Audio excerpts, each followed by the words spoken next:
안녕하십니까. 오늘 벌써 이제 세 번째가 됩니다. 맨 처음에 시작할 때는 사실은 그냥 이제 뭐 나이도 먹고 그랬으니까 이제 좀 서비스를 좀 해야겠다 그런 생각 가지고 시작을 했는데 와서 들으신 분들이 이제 열기가 좀 있으시고 그다음에 질문도 해주시고 이제 그렇게 하셔서 점점 더 이제 제가 뭐 부담이 된다 그럴까요? 이제 그런 생각이 듭니다. 그래서 이제 준비를 하다 보니까 오늘도 PPT가 80넉장이나 됐어요. 그래서 이게 80넉장 이거 2시간에 도저히 못 하겠는데 하여간 그러기 때문에 좀 빨리 할 수도 있고 이제 그렇게 됩니다. 이제 그렇게 이해를 해 주시고 이제 오늘 이제 제목은 이거 역시 좀 뭐랄까요? 제목이 이제 무령왕, 조무령왕 호복을 입다 이런 제목을 가지고 이제 말씀을 드리는데 이게 뭐 옷 입는 걸 가지고 무슨 이게 주제가 될 만한가 이제 그런 말씀을 생각하실 분도 계시는데 이게 굉장히 중요합니다. 옷이라고 하는 게. 그래서 오늘은 이제 옷이라고 하는 걸 통해서 옷을 이제 어떻게 입느냐 하는 거 가지고 문명의 충돌 문제를 가지고 얘기를 해볼까 이제 합니다. 그래서 사실은 이제 중국사에서 제일 중요한 부분이 이 문명의 충돌이라고 하는 거고 이 문명의 충돌을 갖다 어떻게 말하자면 그 중국 사람들이 이해를 하고 이제 말하면 수용하고 이제 극복해 나가느냐 하는 문제가 중국사를 보는데 가장 중요한 문제예요. 우리는 가끔 가다가 이제 우리가 우리나라의 역사를 갖다 볼 때 어떤 생각들을 가지고 계시냐면 우리는 단일 민족이다. 그다음에 단일 혈통이다. 그다음에 고유한 문화가 대단히 중요하다. 뭐 중요하지 않다는 거 아닙니다. 대단히 중요합니다. 그럼에도 불구하고 저는 가끔가다 그런 얘기를 합니다. 이 고유 문화를 갖다 지나치게 강조하면 어떤 문제가 생기느냐. 대만에 가면 말이죠. 제가 대만에 가서 공부를 했는데 대만에 산지족이 있습니다. 그러니까 이제 산이 그 중앙 산맥이 이제 높이 있는데 거기에서 이제 먼저 와서 살던 사람들이 외부에서 새로운 문명을 가지고 들어오면 이 사람들은 그 사람들과 화합하지 아니하고 경우에 따라서 싸우다 지어서 그랬을지 모르지만 꼭대기로 올라갑니다. 한층 단계. 그리고 또 다시 다른 물결이 또 오죠. 그리고 또 올라갑니다. 그리고 또 오죠. 그럼 또 올라갑니다. 그 맨 처음에 왔던 족속들은 어떻게 보면 산 꼭대기 한 4,000m 꼭대기, 그건 좀 지나친 얘기입니다만, 거기까지 올라가서 산지족이 층층이 이렇게 되어 있습니다. 아주 고유한 문화를 가지고 있죠. 사실은 이제 이 지구상에는 고유한 문화를 고집하는 그런 종족들이 꽤 많이 있습니다. 내 언어, 내 습관, 그 다음에 우리 조상들이 남긴 것들을 내가 어떻게든 지켜야겠다. 그리고 외부 문명에 대해서 단절한 그런 사람들이 이제 족속이 있죠. 그 사람들이 그 숫자가 100명이 되든지 혹은 1000명이 되든지 이렇게 하다가 결국은 그러한 문명에 의해서 쫓겨 올라가서 이제 아주 고립된 생활을 하는 그 종족이 지구상에 꽤 많이 있습니다. 그들은 아직까지도 말하면 이제 선사시대 쓰든 무슨 목기시대 쓰든 석기시대 쓰든 또는 청동기시대에 쓰든 그러한 도구와 복장과 의복을 가지고 그것이 좋으냐 나쁘냐 하는 문제는 그건 개인에 따라서 얼마든지 달라질 수 있습니다. 그렇기 때문에 개인에 따라 달라질 수 있는데 어쨌거나 좋으냐 나쁘냐 하는 문제를 저는 말씀드리려고 하는 건 아닙니다. 다만 우리 민족은 어떻게 보면 한국사는 대단히 고립지향적인 측면이 아주 강하다. 그래서 이제 지난번 이제 제가 이제 강의를 했는데 어느 분이 저한테 이제 메일로 질문을 하셨어요. 중국이라는 건 한족이고 그다음에 한어를 쓴다고 그러는데 중국의 대표적인 종족이 뭡니까? 그러니까 우리가 생각하는 이제 말하자면 종족이라고 민족이라고 얘기할 때 우리는 고유한 거, 혈통이 한 거 이런 거 생각하니까 중국의 말하면 민족의 개념을 한족이라고 얘기할 때 그 한족이라는 것은 말하면 역사 과정을 통해서 이제 그 전 역사 과정을 통해서 외래 문화와 문명을 수용해서 해진 말하면 문화 종합체로서의 말하면 그 문화 공동체랄까요? 이제 이렇게 생각을 하니까 그래서 중국은 요새도 이제 민족주의 얘기를 할 때 한민족주의라고 얘기할 때 그 사람들은 우리는 한족이 중심이고 소수민족 뭐 30 몇 개 이렇게 한다. 그럼 우리는 이해가 안 되는 거예요. 그죠? 여러분 잘 이해 안 될 거예요. 아, 저 사람들 자기네 자기네 유리하게다 해석을 해서 그런 거다. 그게 아니라 이것은 2000년, 3000년 내려오면서 그들이 가지고 온 말하면 의식 형태 속에 말하면 우리는 말하면 외부 문명이라든가 이런 걸 갖다 충분히 흡수하고 할 수 있는 말하면 여력을 가지고 있다 이렇게 생각. 아마 여러분들이 이제 근세 쪽에 들어와서 어떤 생각을 해볼 수 있느냐 하면요. 우리 언어 가운데요. 우리가 서양 문화를 빨리 받아들인 것 같죠. 그런데 사실은 우리 언어 가운데 서양에서 나온 서양의 단어 있잖아요. 언어의 단어 가운데 중국에서 서양 단어를 중국어로 번역한 걸 우리가 그렇게 받아들였습니다. 물론 일본어에서 번역한 걸 그대로 봐. 우리 언어 가운데 가만히 보면 서양 거를 갖다 우리 말로 번역한 것이 우리 말로 번역한 것 같지만 사실은 따져보면 중국 사람들이 자기네 말하는 문명과 생각을 가지고 서양 단어를 중국어로 번역해 놓고 우리는 그거 가서 받아들였어요. 그건 따져보면 아주 너무 많이 있습니다. 그래서 이제 중국 사람들이 오늘 이제 무령왕 호복을 입다. 무령왕이라고 하는 것은 이제 조나라의 왕입니다. 이제 전국시대에 이제 7개 나라 가운데 하나인 무령왕이 이제 호복이라고 하는 것은 흉노의 복장입니다. 흉노의 복장이다. 그 어떻게 이걸 입고 이제 했느냐 이제 그런 문제를 가지고 이제 보겠습니다. 여기에서 제가 말씀드리려고 하는 것은 이러한 문명의 충돌과 그 충돌을 통해서 한층 말하면 한 단계 올라가는 말하면 그런 화합이랄까요. 이제 이런 것들이 이제 나는데 그러니까 이 중국의 역사 속에서 이 문명의 충돌이라고 하는 문제를 가지고 말하면 우리 요새식으로 하면 보수와 말하면 진보의 충돌과 토론 이런 것들이 전 역사에 걸쳐서 흘러가고 있다. 그런 얘기를 몇 가지의 케이스를 들어서 설명. 그래서 사실 우리가 말하면 요새는 우리는 공산주의와 이제 민주주의 이북하고 대체하고 있는 거야. 우리 역사에서 공산주의와 민주주의 문제를 가지고 말하면 사회적으로 말하면 엄청나게 토론을 해본 일이 있느냐? 그냥 받아들인 겁니다. 민주주의 좋다. 민주주의가 진짜 좋은지 나쁜지 모르지만 해방되고서 받아들인 겁니다. 저쪽에서는 공산주의 좋다 하니까 무조건 여러 가지 해서 받아들인 겁니다.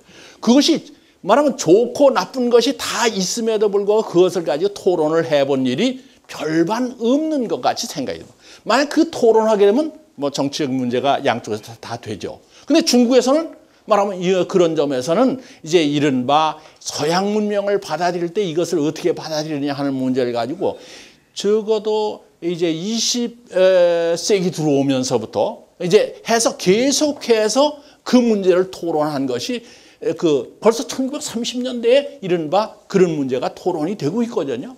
이제 그런데 우리는 2000년이 넘은 이 시간에도 그러한 보수와 이제 요새 우리나라에서 선거 좀 전에 끝났습니다만 이제 보수와 무슨 진보라고 이렇게 얘기를 합니다만 정말 토론해 봤는가? 그냥 내세운 건 혹시 아닌가 하는 생각. 근데 여기서는 엄청나게 이제 토론을 했습니다. 그러니까 가장 이제 한 것은 이제 중국의 이제 무슨 서양의 덕선생, 새선생 문제, 데모크라시와 사이언스의 문제 이걸 가지고 그다음에 이쪽에서는 보수 쪽에서는 공교의 문제 이런 걸 가지고 아주 치열하게 토론을 한 역사를 가지고 있습니다. 어쨌든 그래서 제가 이 지도를 갖다 보는 게 여러 가지 지도를 빨리 나가야 돼. 현재 이쪽에 있는 것은 중화인민국 현재 지도입니다. 그리고 이 진나라 전한시대, 후한시대, 삼국시대, 남북조시대 이 지도를 갖다가 한번 봤습니다. 그 다음에 수, 당, 5대 10국, 송, 남송, 그 다음에 중화민국. 그 다음에 근대에 들어가서 원, 명, 그 다음에 청. 이렇게 해가지고 너무 지도를 빨리 넘겨서 여러분들이 아마 이제 이게 뭐 때문에 그래? 현재 960만 평방킬로라고 하는 그러한 넓은 영토가 어떻게 돼서 조금씩 늘러가느냐. 영토가 많은 게 좋으냐 나쁘냐. 이제 그런 문제는 또 별개의 문제입니다. 그러나 이제 지금 세계 뭐 하나의 국가로서 얘기할 때에 가장 넓은 데가 러시아인가요? 뭐 러시아 할게 돼요. 그다음에 캐나다, 미국보다 중국이 조금 넓습니다. 그런데 그런 나라들의 경우에는 조금 중국이 그들의 영토를 넓혀온 역사 과정과는 조금 다릅니다. 여러분 다 아시다시피. 그런데 이렇게 영토가 넓은 것이 좋으냐 나쁘냐 하는 문제는 지금 얘기 안 하기로 했습니다. 안 하기로 하고 다만 저렇게 하는 과정에서 이 문명의 충돌, 다시 말해 보수와 진보 사이에서 어떻게 토론해가면서 저러한 과정을 거쳐왔느냐. 이제 그런 문제를 보기 위해서 이것을 갖다가 이제 말씀드리고 있습니다. 자, 이제 그럼 본격적으로 얘기가 시작하겠습니다. 이제 자치통감에 나와 있는 얘기인데 이제 전국시대 자치통감 상권에 조무령왕 북략 중산지지 지 방자 수지대 북지 무궁 서지하 등 황하지상 이렇게 되어 있습니다. 다시 말하면 조나라의 무령왕이 북쪽으로 중산의 땅을 갖다 경략했다. 이제 그리고 이제 어디 갔다 이제 같은 지명을 갖다 쭉 이제 열고 했는데 이제 나중에 보면 이 중산이라고 하는 것이 이제 뭐냐면 그 조나라 그 바로 옆에 연나라하고 사이 흉노하고 가장 접경되어 있는 그런 지역입니다. 그래서 이 중산이라고 하는 땅을 갖다 했다 이제 이런 얘기가 되거든요. 그러니까 다시 말하면 조나라 입장에서 본다고 하면은 그들의 영토를 넓히고 자기들의 말하면 그 생존 이제 반경을 갖다 넓혔다 이렇게 한 사건이라고 볼 수 있습니다. 자, 그게 중산왕이라고 여기 나오면 이건 뭐 그냥 에피소드인데 여러분 아시는 바대로 이게 그 삼국지는 다 읽으셨기 때문에 저 얘기를 써놨습니다. 그 유비가 중산 정왕에 나는 그 뭐 13대 손이나 뭐 이렇게 얘기를 하는데 이게 따져보면 이게 중산이라고 하는 땅이 그 전국시대에도 있었고 이 한나라 시대의 이제 경제의 아들인데 이 경제의 아들인데 이제 경제 때 이 양반이 그 중산왕이라는 사람이 아들이 120명이 됐대. 그 무제하고 형제간이잖아요. 경제의 아들이니까 한 무제하고 한 무제가 이제 뭐 이제 중앙집권해서 그냥 자기 권력에 도전한 사람 다 죽이니까 이 사람이 살아남는 길이 뭐냐면 만하님을 많이 얻는 거야. 수십 명을 얻어가지고 거기서 120명 아들을 낳았다. 이게 믿을 수 있는지 없는지 모르겠습니다만 그러니까 나는 도대체 정치에는 관심 없다.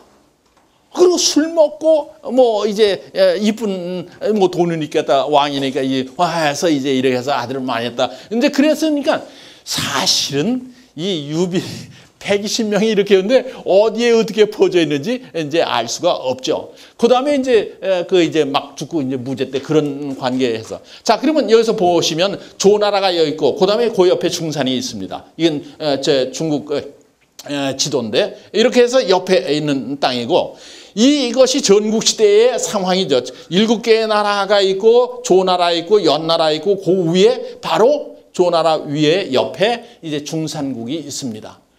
그 중산국이 왜 이 지도에서 보느냐면 그 바로 위가 흉노가 사는 곳이고 또 따지면 흉노가 사는 곳이기 때문에 흉노적 문화를 갖다가 상당히 가지고 있습니다. 이제 그렇기 때문에 한데 요거 또 똑같은 얘기죠. 요네 진나라가 이제 진나라에서 요쪽 오른쪽에 진나라에서 이제 조나라가 이제 파생돼 나왔으니까 자 그러면 만약에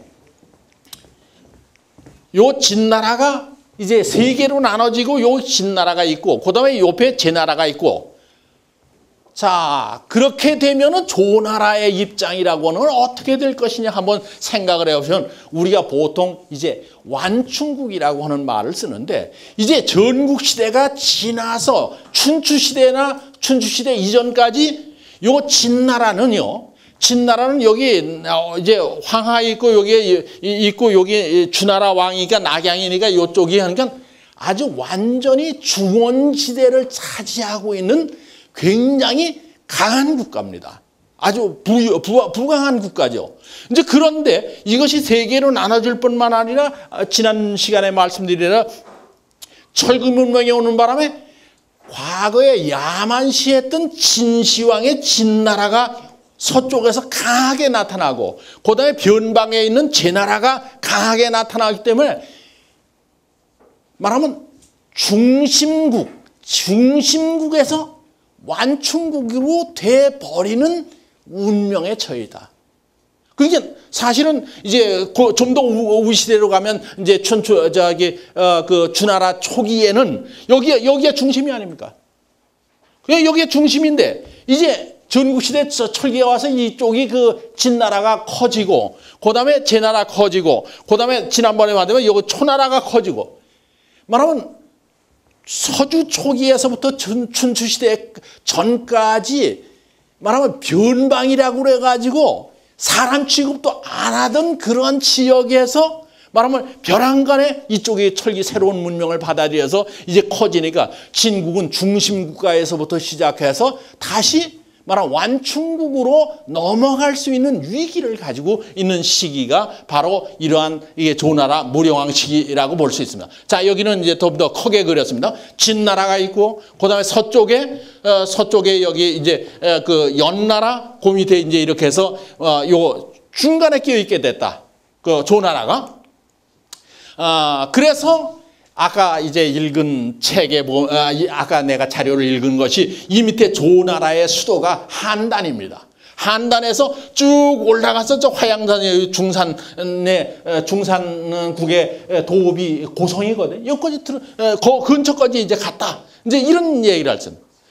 자, 그래 가서 자, 황하산에 올라가서 그때 자기가 가장 신임하면 참모인 비의라고 하는 사람이 있습니다. 예, 비의, 비의, 호복 기사 이 교백성. 그 비의라고 하는 재상과 더불어 토론을 했다. 논의를 했다. 뭘 했냐? 백성들에게 호복을 입고 흉노의 복장을 입고 그리고 말 타고 활 쏘는 방법, 기사하는 방법을 백성들에게 가르치자라고 논의한 겁니다. 자, 그러면 이 문제가 그렇게 간단한 문제가 아닙니다. 우리 그 예전에 그 이제 한말 그 초기에 이게 단발령 내리지 않았어요. 단발. 그럼 목숨 끊는 사람들이 있습니다. 그죠? 머리 깎는 게 뭐라고 목숨을 그것이 언제 얘기입니까? 19세기 얘기예요. 우리나라에. 그 단발이 좋으냐 나쁘냐 하는 것을 지금 얘기를 하는 게 아닙니다. 그만큼 말하면 자기의 보수적인 생각을 가지고 있는 것이 강하다는 얘기예요. 그러면 이 사람들이라고 그런 보수성이 없었겠어요? 당연히 있습니다. 그러니까 이제 조나라 이제 무령왕이 뭐라 우자 소서 현자 차라냐. 그러니까 그 이제 어리석은 사람들은 내가 하는 짓거리를 보고 배란간에 뭐 이제 양반다리 그 양반이 없네. 근데 양반 옷이 별로 있는 거 아닙니까? 자기들이 양반이라고 생각해. 내가 입는 옷이 양반이라는 거예요. 사람들 각기. 흉노는 흉노가 입는 옷이 양반이라고 그러고 농경지대에 입는 사람은 농경지대에 있는 사람들의 입는 옷이 양반 옷이라고 생각하는 거잖아요. 그러니까 이런 새로운 문명을 받아들일 때 어리석은 사람들은 비웃는다. 아이고 도대체 말이야 임금이라는 사람이 배란간에 저 오랑캐 흉노들의 옷을 입다니 하고 비웃을 수 있다. 그렇지만 나는 살펴보는 사람이다. 이제 향후 문명의 상황이 우리나라의 운명이 어디에 달려있는 것을 나 살펴보는 사람이다. 현자는 차라니라. 그래서 뭐라냐면 구세이 소화 그 세상 사람들을 다 몰아서 나를 비웃나고 하더라도 호지인 흉노의 땅이라고 얘기해서 중산을 가다 호지인 중산 땅은 내가 반드시 소유할 것이다. 뭐를 가지고? 호복 기사를 가지고 그냥 흉노의 옷을 입고 말하면 말 타는 걸 갖다가 말 타면서 활 쏘는 이러한 새로운 문명을 받아내서 이제 하겠다. 이렇게 얘기한 겁니다. 사실 이 조무령왕이 이렇게 결정하는 데는 이제 여러분이 그 자지성감 제일 첫 머리가 403년에 이제 조적, 그 한건, 그 위사, 이 세 사람이 진나라를 셋으로 나눠 가졌다. 이제 그런 얘기 이제 우리가 읽을 수 있는데, 그리고 나서 대체적으로 조적이 제후가 처음으로 됐죠. 그리고 100년 된 다음에 여기 무령왕이 등장한 겁니다. 그러니까 BC 403년이니까 100년 뒤니까 약 300년 경우, 그보다 조금 더 일리긴 하면 323년 이렇게 됩니다만은, 이때에 이제 무령왕이 등장한 사람. 이때는 상황이 어떠냐? 전국시대의 상황이 어떠냐? 대단히 위기에 처해져 있습니다. 적어도 어떻게 이 세상이 바뀔지 모르는 상황에 놓여 있는 시기가 BC 300년 경이었을 것이다, 이렇게 봅니다.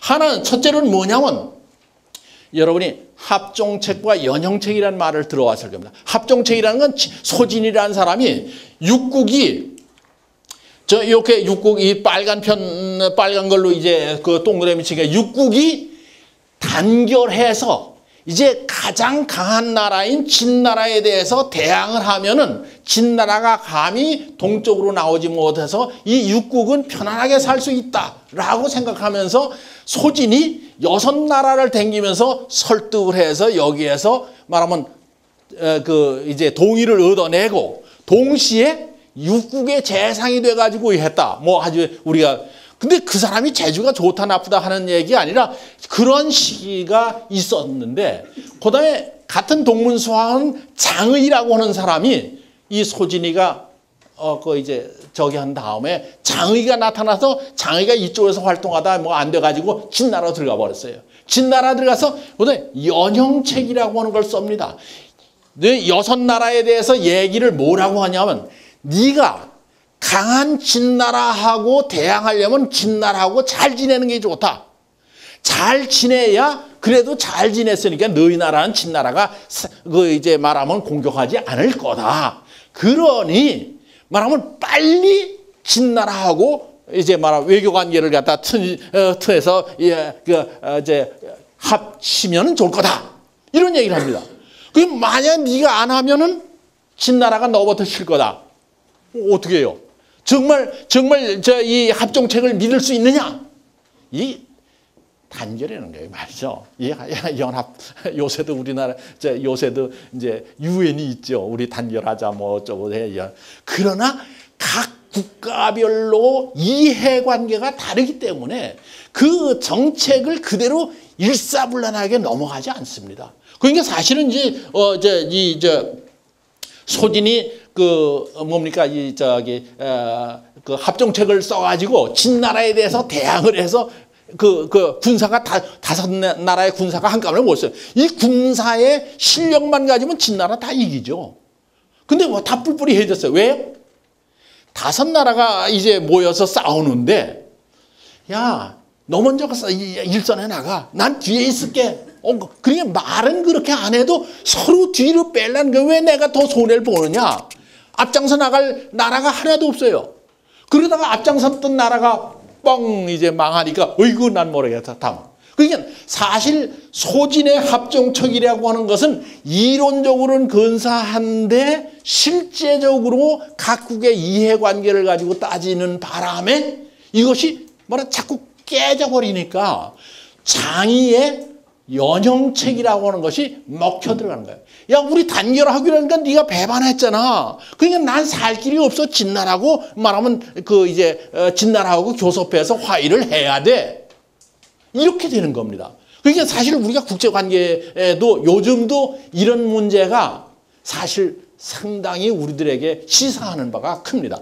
그런데 그래가지고 이렇게 하니까, 자, 이러한 상황에서 이제 합종책이 조나라에서 시작한 합종책이 깨져버리고 이제 연형책으로 하니까 조나라도 연형책에 들어갈 수밖에 없기는 했지만은, 생각해보면 그 연형책이라는 건 과연 또 지금 믿을 수 있느냐, 진나라를 과연 믿을 수가 있느냐, 그런 문제가 또 나옵니다. 그러니까 이제 합종책이든 연형책이든 그것이 우리를 갖다 살려줄 수 있는 게 아니라 우리가 각자 도생의 실력을 기르는 길밖에 없다고 생각할 수밖에 없죠. 그렇기 때문에 이제 그런 문제가 하나 있고, 또 하나는 저 육국이라고 하는 칠국이라고 하는 칠국 전국 칠국이라는 것은 모두 칭왕이라고 하는 걸 합니다. 칭왕이라는 걸 이제 하는데, 칭왕이라고 하는 건 뭐냐 하면 그 이제 원래 그 주나라 시대의 왕이라고 부를 수 있는 것은 주나라 왕밖에 없죠. 나머지는 다 제후입니다. 공입니다. 공이라고 불러야 돼요. 그런데 이제 힘이 강해지다 보니까 나도 천자가 돼서 말하면 그 할 수 있는 능력이 있다. 적어도 그런 희망을 가져야겠다. 그런 야망을 가져야겠다 생각한 사람들은 이제 다 이제 칭왕으로, 나도 이제부터는 왕이라고 한다. 제일 먼저 초나라에서 물론 했죠. 이제 그렇게 해서 차차 조그만 나라들이 칭왕을 해나가기 시작합니다. 그때 조나라의 무령왕은 나중에 자기도 물론 나중에는 무슨 얘기냐면, 자, 그 칭왕이라고 했다고 그래서 왕을 내가 칭한다고 그래서 진짜 천자가 되는 건 아니지 않느냐. 그 겉껍데기만 왕이라고 해봤대자 그게 무슨 소용이 있느냐. 실제로 알맹이가 중요하지 않느냐. 근데 그런 얘기를 해요. 무기실 감척이며, 그냥 그 알맹이가 없으면 감히 그 왕의 자리에 있겠느냐. 그리고서 자기는 오히려 날 이제 그렇게 부르지 말고 군이라고 불러라. 공보다 아래 군으로 불러라. 이런 경우. 그냥 사람 스스로가, 이 사람 무령왕 자체가 대단히 실용적인 사고를 가지고 있고 동시에 생존력이 강한 거고 허세를 부리지 않는 걸 알 수 있습니다. 자, 이건 아까 말씀드려도 진초제, 이것이 진나라의 그 전국시대에 아주 세 개의 삼각형의, 아까 말씀드린 중앙에서 과거에 말하면 중심국가가 이제 완충국가로 바뀌어 나가는 과정을 갖다 여기서 이제 볼 수 있습니다. 그럼 조나라는 지금 완충국이 될 거냐 어떻게 될 거냐 하는 문제가 이제 했습니다. 자, 이 시기가 얼마나 말하면 각국의 경쟁이 심했느냐 하는 얘기를 갖다가 할 수 있는 것이 정국거 사건이라고 하는 게 있습니다. 자, 이제 자료는 뭐 저기 있으니까 보시면 되는데, 이 정국이라고 하는 사람이 있습니다. 사람 이름입니다.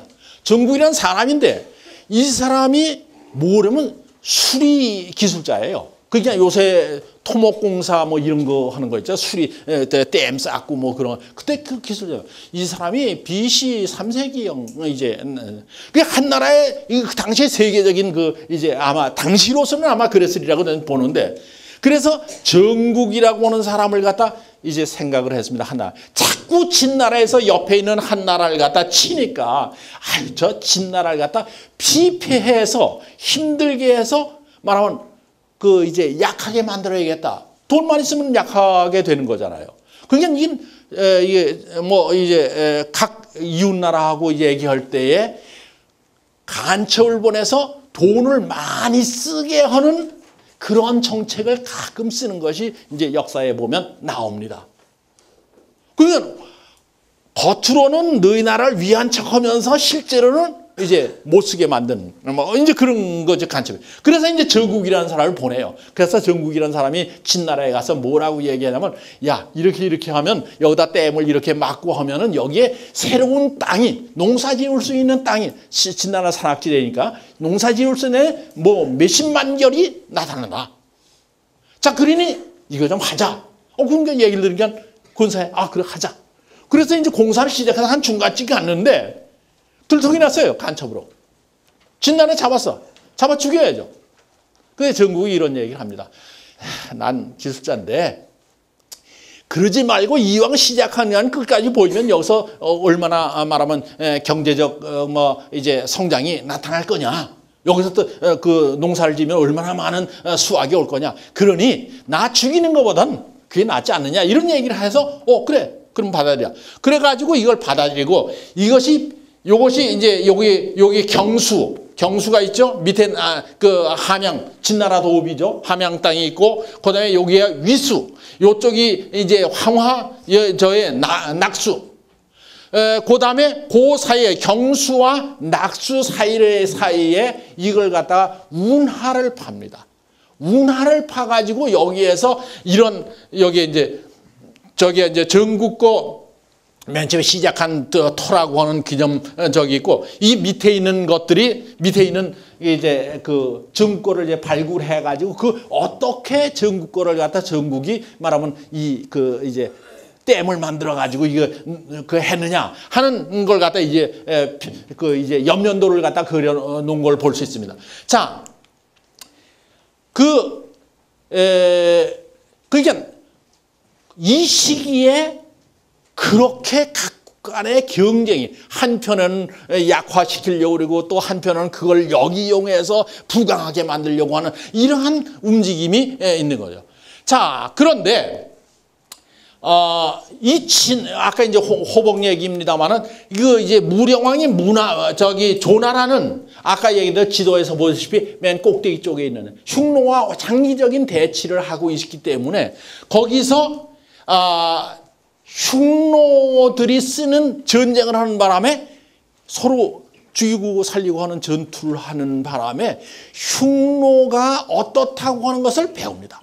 그러니까 우리는 싸우면서 배우잖아요. 싸우면서 배우는 거예요. 그래서 여기에서 가보니까 흉노들이 쓰는 것이 뭐냐면 말을 타는 거예요.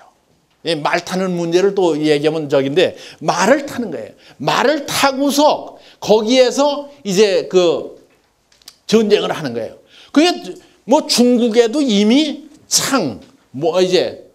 창이라든가 이제 칼이라든가 이런 것들이 발달해 있죠. 활도 발달해 있습니다. 발달해 있기는 하지만 문제는 그거의 운반수단 문제죠. 지난번에 이제 제가 말씀을 드렸습니다만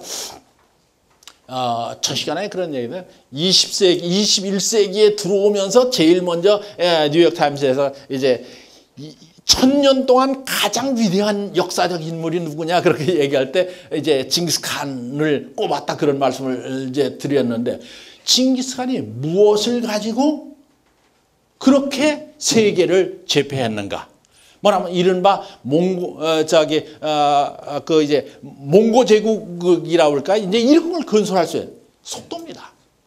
말을 타고 이제 달려가는 것이 사람이 달려라 마차를 타고서 달려가는 것에 몇 배 이상 빠른 속도를 냈기 때문에 그 속도가 바로 몽고를 갖다 강하게 만들고 전 세계를 이제 제패하게 만들었죠. 그 몽고가 이제 저쪽 들어서 동유럽까지 갔고 이쪽 우리나라는 이제 그때 고려시대까지 다 이제 전 세계를 갖다 통일하지 않았습니까?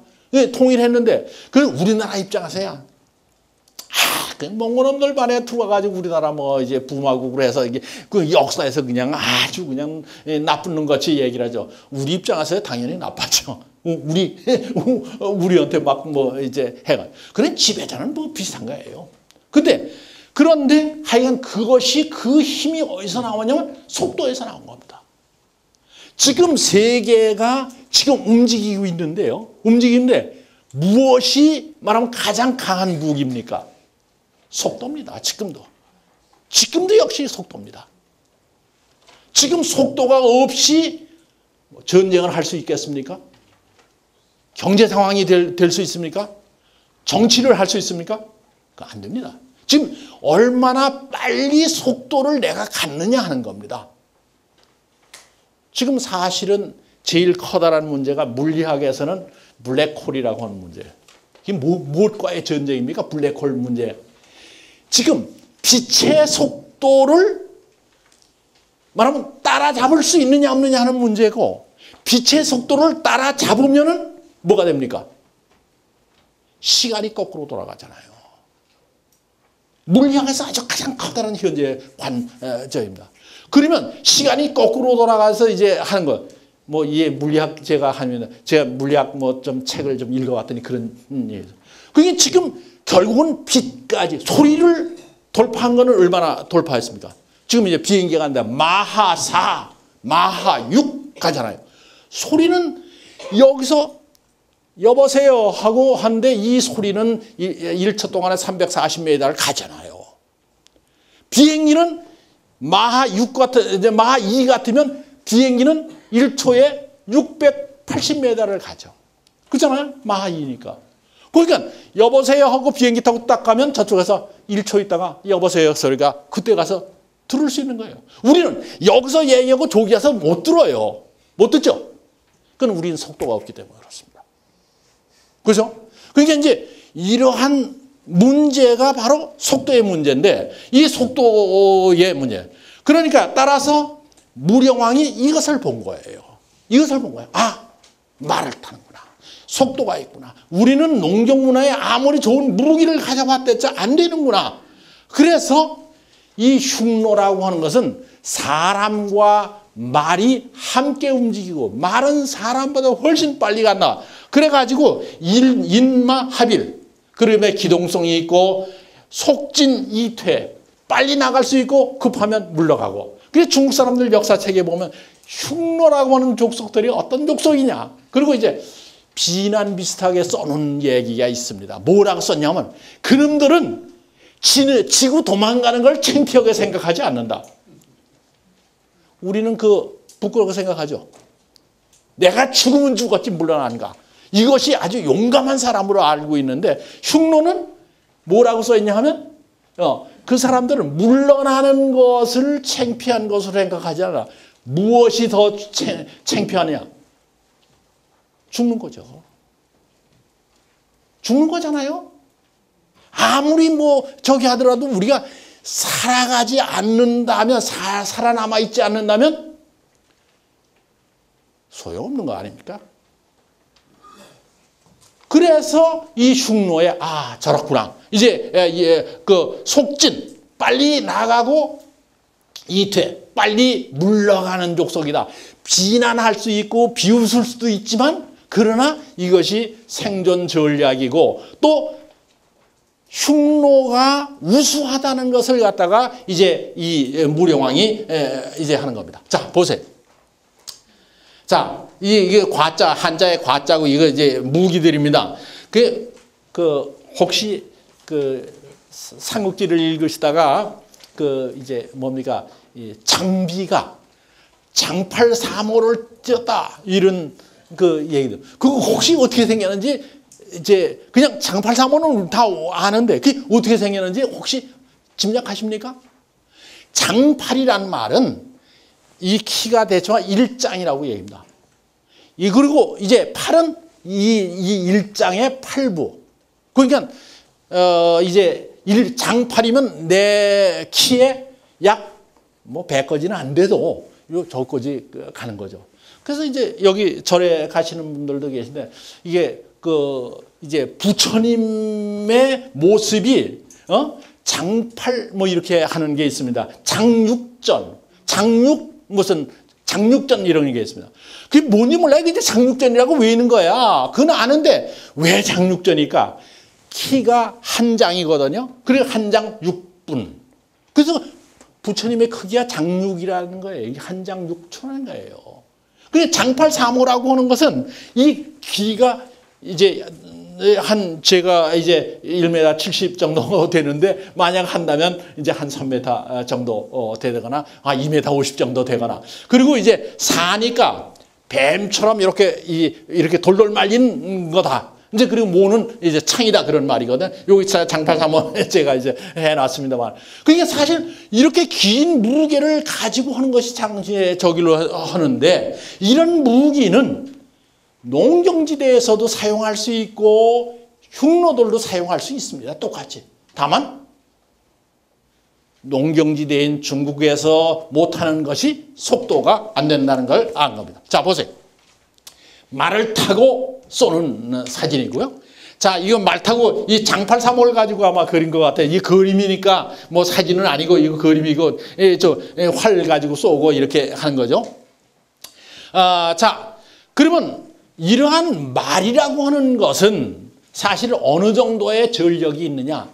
사실 이 서양에서 이른바 산업혁명이 일어나서 전기기관차가 나고 새로운 동력이 나타날 때까지는 말이 최고의 동력입니다.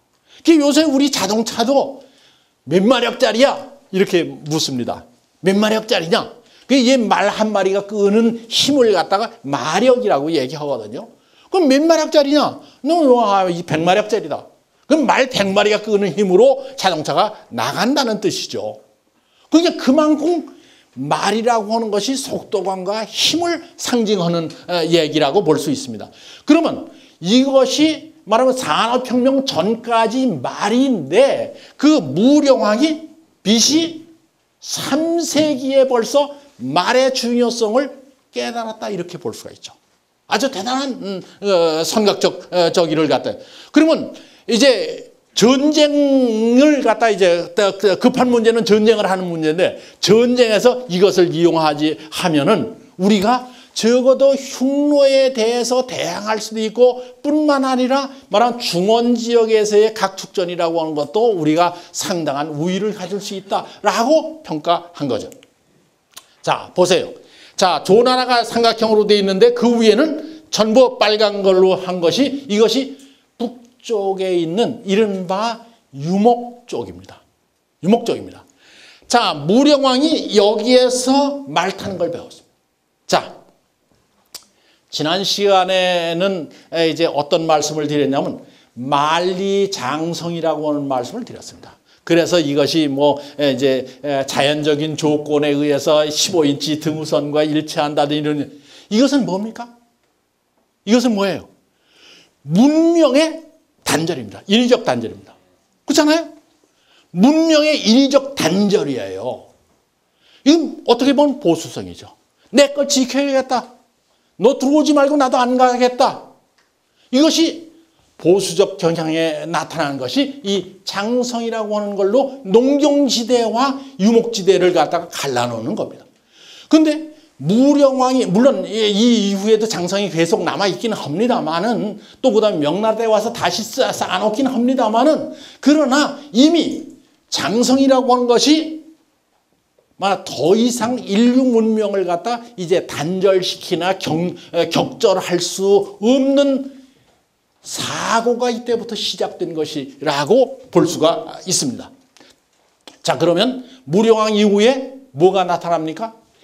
만리장성이라는 인위적 말하면 경계선을 무너뜨리자는 거예요. 만약 이것이 무너뜨리지 않았다면 중국은 아까 맨 처음에 얘기했는데 오늘날 같이 뭐가 없을까요? 960만 평방키로까지 도저히 될 방법이 없을 겁니다. 만리장성에 여러분 이제 북경 가 보면 북경에 위에 올라가면 그 무슨 영이죠? 팔달령, 빠다리, 팔달령 또 다 보셨죠? 그 여러분 가보시면 이제 뭐 여러 가지 건데 전에 한번 친구들하고 이제 같이 팔달령에 올라가서 다른 사람 사진 찍고 하는데 제가 이제 그래도 자 이렇게 돌아서십시오. 이런 만리장성이 이렇게 서서 왼쪽과 오른쪽을 비교해 보세요. 그랬습니다. 가서 한번 요담에 한번 가실 기회 있으면 한번 보세요. 왼쪽에 남쪽으로는 나무가 아주 큽니다. 그리고 오른쪽에 그 만리장 밖에는 나무가 있는데 작고 듬성듬성 있습니다. 아주 의외로 팔달령에 가서 그걸 발견. 그래서 이게 뭐냐 그리고 얘기를 했더니 그게 바로 강우량과 상관되는 거고 유목지대와 말하는 농경지대를 나누는 자연적인 경계선이죠. 근데 그 경계선이 이제 무너지는 단계. 자, 보세요. 자, 이 만리장성 이렇게 이건 나왔죠. 요새는 관광지화 됐죠. 아주 문화 자원으로서 말하면 돈을 많이 벌어다 줍니다. 중국에. 뭐 저 만리장성 보려고 뭐 가보시면 알지만 여기에 매일같이 수천 명이 올라가잖아요. 그 돈이 얼마예요? 그래서 가끔가다 이제 농담 삼아 하는데 대만이 그 20세기 들어와서 대만이 경제 부흥한 게 뭐냐? 전 가만히 생각하는데 뭐가세요? 조상들이 남긴 덕택이에요. 뭘 가지고 했는지 아십니까 혹시? 책이요. 장개석이 대만에서 오면서 책을 갖다가 사오전서를 갖다가 쫙 가지고 왔어요. 그걸 가지고 이제 막 복사해가지고 세계 각 도서관에 팔아먹었어요. 그 한 세트가 그 전에 말이야. 요새는 이제 전자저기로 나와서 그러면 한 세트가 5만 불 정도 됐어요, 초기에. 근데 그 5만 불 되는 초기에 그때 달러도 비쌀 때인데 우리나라에서도 대학에서 그거 다 들여왔습니다. 그러니까 우리나라 같은 데 들여오니까 뭐 말할 거. 그 이제 그거 뭐 하여간 제 단편적인 얘기입니다만 그런. 중국은 개혁 개방 이후에 관광이 중국을 저렇게 하여간 그건 이제 지나가는 얘기고 하여간 만주장성의 유목지대와 농경지대를 인위적으로 단결하는데 이게 그래서 이거를 갖다가 이제 새로운 말하면 문명을 받아들여야 될 텐데 이게 쉽지 않다. 그 새로운 문명을 받아들이는데 가장 받아들이는 명분이 뭐냐? 실용성과 효율성입니다. 실용성과 효율성을 가지고 이해시키지 않은 보수 세력에 의해서 말하자면 여지없이 무너지죠. 자, 유목지대와 농경지대의 차이는 너무 많습니다. 우리는 상속제도에서 장자 상속제를 씁니다. 유목지대에는 무슨 상속제도를 쓰는지 아십니까? 말자 상속제입니다. 무슨 소리야? 왜 막내 아들한테 참 늙은이가 아마 농경지대에 사는 사람은 그런 얘기 할 겁니다. 저는 이해가 안 되니까 장남한테 내려줘야지 뭘 막내 아들한테 내려줘. 생각해 보세요. 이 사람들은 이동이 전제되는 거예요. 양을 키워야 됩니다. 말 몰고 양을 키워야 돼요. 양을 한 사람이 키울 수 있는 양은 일정한 양이 있습니다. 예를 들어서 100마리를 갖다 기를 수 있다. 그럼 아무리 양을 많이 하려고 하더라도 개인이 이 관리할 수 있는 적이야. 그러니까 결혼해서 아들 낳아서 이 아들이 말을 탈 수가 있으면은 양 50마리 하고 꺼내주고 이제 너 나가서 독립해라 그런 거죠. 왜냐면 또 자꾸 이동해야 되니까. 이 대단히 양을 갖다 1000마리, 10,000마리를 갖다 한 집에서 움직일 수는 없기 때문에 그냥 자들 아버지가 죽을 때쯤은 막내 아들하고 사는 거예요. 그 아버지가 했던 거 그대로 가는 거예요. 그게 말자 상속제가 너무나 당연한 건데 농경지대에서 이거 전혀 이해하지 못하죠. 이렇게 전혀 문명과 습관과 문화가 다른데도 불구하고 이것이 충돌해서 이걸 받아들여야 되는 것이 바로 무령왕의 입장입니다. 그러니까 얼마나 자 그렇기 때문에 이제 복장 얘기가 나왔습니다. 복장이 이제 호복이라고 하는 것은 이게 이제 이런 복장이 그림에 나와 있고 이게 이제 이쪽에 A는 한복이고 중국 농경지대의 복장이고 이쪽은 B는 이건 이제 흉노 복장으로 이제 나와 있는데 이때 거 이제 이거 나왔는데 문제는 뭐냐 하면은요 이 말을 타기에 좋도록 돼 있는 거고 옷을 입는데 이렇게 입는 게 아니라 왼쪽으로 이제 입어야 말 타는데 아마 편리하고 뭐 여러 가지 있을 겁니다. 그래서 이것이 이제 문관 같은 모자가 말이죠. 이렇게 체양이 이렇게 길어야죠. 농사질 때 햇볕 많이 쐬면 얼굴 타니까 이렇게 길다는 거죠. 근데 그걸 쓰고는 싸움이 안 되는 거잖아요. 그러니까 이런 거죠. 그 상습 하구 그래가지고 이제 밑에 구자는 바지 구자거든요. 윗도리에는 이제 습이라고 하는 저런 옷을 입고 그다음에 이제 바지는 이렇게 산다. 그다음에 이 모습 이거 하고 우리나라의 경주에 가면 우리나라 옥대가 있습니다. 아주 그 우리나라 국보에 가까운 정도 이제 좋은 거죠. 이게 뭐냐? 허리띠입니다. 허리띠인데 뭐 신라의 왕이 뭐 허리띠에 뭐 매구석 뭐 가서 뭐 전쟁하러 나가겠어요? 그러나 유목지대의 실크로드를 통해서 전해 내려온 실크로드의 유목지대의 유재로서 허리띠가 있는 겁니다. 허리띠를 유목 쪽에 꼭 타야 되는 건 요새도 이제 우리 이제 공사하시는 분들, 전기공사나 뭐 이런 공사, 이 허리띠를 단단히 하고 여기다 뭐 여러 가지 도구를 갖다 차고 다니는 걸 볼 수 있습니다. 그럼 왜? 그들이 일하기에 편리한 거죠. 농사 짓는 사람들에게 그런 허리띠가 필요한 건 아니죠. 그건 유목이 말 타는 사람들에게 필요한 거에서 이제 이런 구두도 이게 화라고 하는 거. 그래서 대 허리띠는 패대를 쓰고 그 이 신발은 활을 짓는다. 가죽 구두로 이제 만들어 온 겁니다. 그런데 이제 가죽신이라고 하는 건 저쪽에는 흔한 거지만 이쪽 농경지대에 오면 그렇게 흔하지 않은 거죠. 자, 희무는 그다음에 이제 이것은 그 농경지대의 복장. 자, 이건 유목지대의 일상생활이. 농경족의 생활. 자, 이제 속도라든가 이런 걸 갖다 이제 우리가 볼 수 있습니다. 이제 그런데 조나라에도 말은 있었습니다.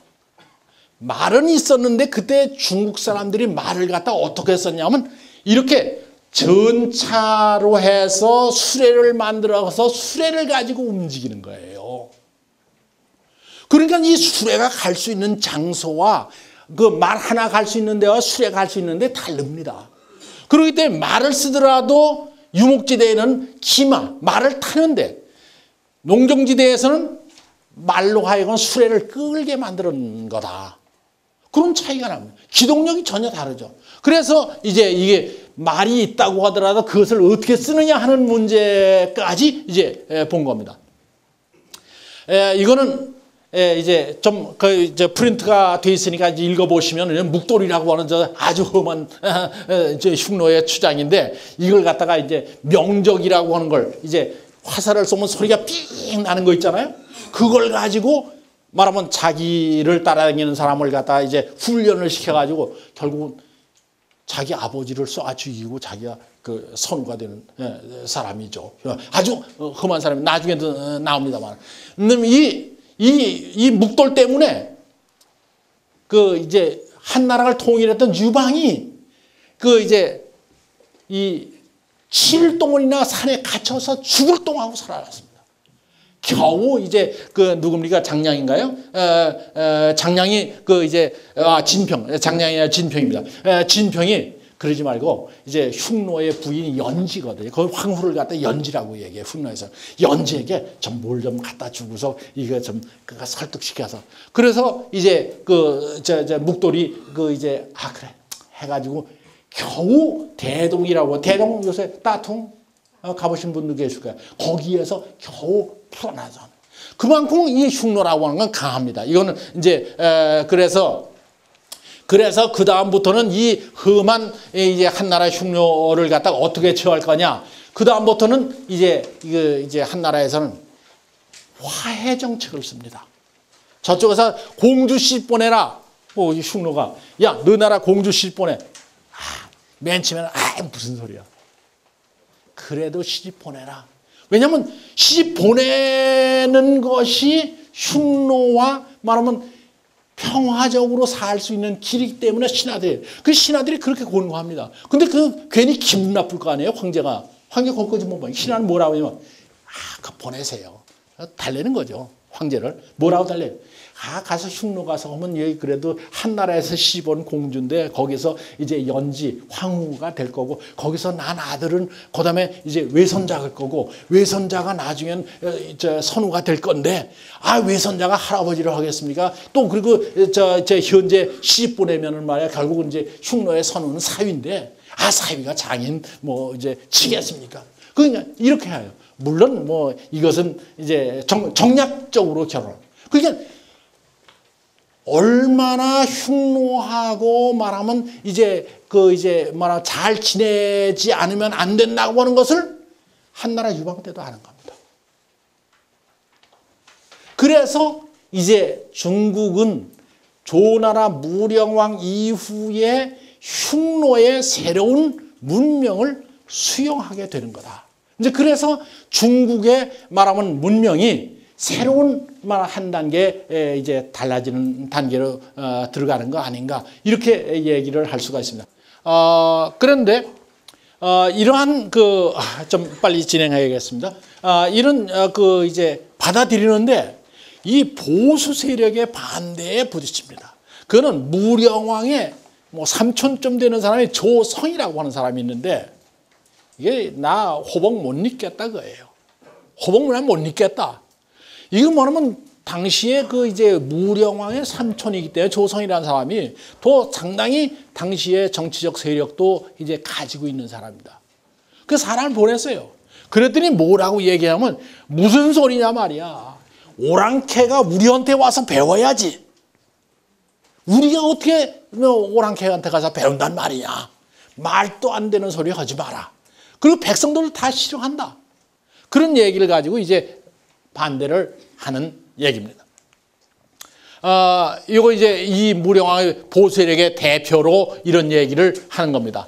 예약, 중국이라는 건 예약이 중심인데 이걸 할 수가 있느냐. 그리고 이제 반대를 합니다. 사실은 이제 이 말이 맞는지 안 맞는지 모르네요. 어느 분이 이제 저쪽에 그 이득재라고 하는 레프트 대구라고 하는 사람을 갖다 만든 분인데 좀 논리가 맞는지 안 맞는지는 모르겠는데 하여간 그분은 뭐라고 얘기했냐면 이쪽에 왼쪽에 있는 것은 말하면 그 이제 말하면 진보적인 경향이고 그리고 앞을 멀리 내다보는 사람이다. 이렇게 화살이 있고 이쪽에 왼쪽에 제가 있는 여러분이 보시기에는 오른쪽입니다만은 이쪽에는 이제 보수는 이 자기 걸 지키기 위해서 이렇게 참 조그맣다. 이렇게 시각이 조그맣다. 이제 그런 얘기를 하고 있습니다. 그런데 이제 이것이 이제 사실은 저 문제를 하기 위해서 진짜 보수와 이제 진보를 구별할 줄 아는데 우리는 경우에 따라서 말만 진보고 말만 보수인 경우가 많기 때문에 저 논리가 반드시 현실 우리나라 정치에 해당되는지는 모르겠습니다. 자, 그래서 이런 아까 조성은 그건 이제 안 된다. 그리고 했는데 결국은 조성이 결국은 이제 설득을 합니다. 그래도 우리나라가 살아갈 길은 이제 흉노의 기마 이제 그 말 타고 활 쏘는 거 이거를 배우지 않으면 안 됩니다. 이 우리나라 역사적으로 우리나라가 좀 더 고생을 했습니까? 중산 지역이라고 하는 지역 때문에 우리가 굉장히 고생을 했는데 이제 이걸 해가지고 중산국을 없애지 않으면 우리가 완전히 그 이제 어떻게 될지 모르니까 이거 합시다. 그래서 이제 조성이 이제 허락을 해서 결국은 기마를 하고 납니다. 그래서 사실 이런 거 이제 이거 이제 요 논리인데 이게 조성이 이제 호복을 하라고 명령을 내렸다고 하는데 근데 이제 이 보혁이라고 하는 갈등은요. 갈등은 사실 어느 시대에 어느 나라에든지 존재하는 거라고 말씀드렸습니다. 역사에서 간단히 이제 중국의 역사에서 보면은 지난번에 말씀드린 자치성감을 만드는 썼던 사마광의 얘기가 그 사람을 우리가 역사에서는 구법당이라고 우리가 배우고 있습니다. 그리고 그 반대하는 신법당은 왕한석이라고 얘기를 하고 있고 지난번에 공자와 맹자를 대비해서 그랬는데 그 제가 그 이제 논문을 쓰면서 사마광과 왕한석 얘기를 하면서 맨 마지막에 박사논문 이제 구술 시험이 있지 않습니까? 벌써 40년 전 얘기입니다만. 근데 아주 그 당시에 80세에서 운공철이라고 하는 분인데 철학자입니다. 그 양반이 나보는데 맨 마지막 질문. 네가 생각해 사마광이 그 똑똑하냐? 왕한석이 똑똑하냐? 그래. 이게 질문이 아니잖아요. 그 뭐 질문 뭐라고 돼? 그래서 사실은 둘 다 같다고 그랬습니다. 그래서 통과됐죠. 왜냐? 그건 왕한석은 동남 지역에 말하면 양장 유역의 이익을 대표하는 사람이에요. 그렇기 때문에 그 당시에 권력은 서북 지역의 왕한석은 어디에면 강서성 사람입니다. 그리고 사마광은 산서성 사람이에요. 그걸 갖다 우리가 놓치고서 자꾸 구법당, 신법당 얘기만 하니까 그냥 공중했던 역사 공부하는 거예요. 근데 당시에 그 말하면 북송 시기에 말하면 서북 쪽과 북쪽에서 계속 전쟁을 해야 되니까 물자를 누가 공급합니까? 강남 지역에서 공급해야 돼요. 강남 지역에서는 그 이제 무슨 거란 사람, 그죠? 거란 사람 또는 서하의 사람들, 그 사람들 구경도 못하고 세금만 자꾸 내릴 수밖에 없어요. 우리나라는 이렇게 조그만 나라에도 접촉 지역과 그렇지 않은 지역의 사람들의 생각이 다릅니다. 그건 왜냐면 자기 지역의 이익 아주 그 왕한석이나 사마광 다 훌륭한 사람입니다. 왕한석이 재상을 그렇게 하고도 물러났을 때 별로 집안에 싸는 거 없었어요. 아주 가난하게 살았습니다. 사마강은 그렇게 재상을 지내고 그렇게 했으면서도 자기 밑에 있는 사람이 이제 고향으로 돌아갈 때 차비를 줄 돈이 없었어요.